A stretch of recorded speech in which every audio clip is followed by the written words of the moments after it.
uni qarang. Ochmaydi deyishdi. Ha, kuyov? Ishdan vaqtli kelibsizmi? Qaydan bilasiz men qachon kelishimni? Qizim aytganda, o'shaning uchun bilaman. Ochmayaptimi? Ochsa kiraydim-da, ochmayapti-da o'sha. Ha, endi meni qizim sizni kelishingizga pardoz-andoz qilayotgandir-da. Kalitim borga aytgancha. Ana. Hey, o'y sharmanda.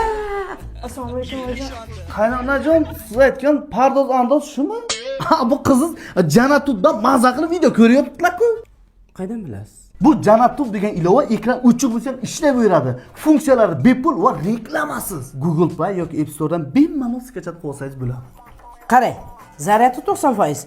Shunda kirgan-u, shunda uxlab qolgan. Bu serialni ertalabdan meni ko'rib o'tiribdi. Chunki bu ilova zaryadi juda ham tejaydi.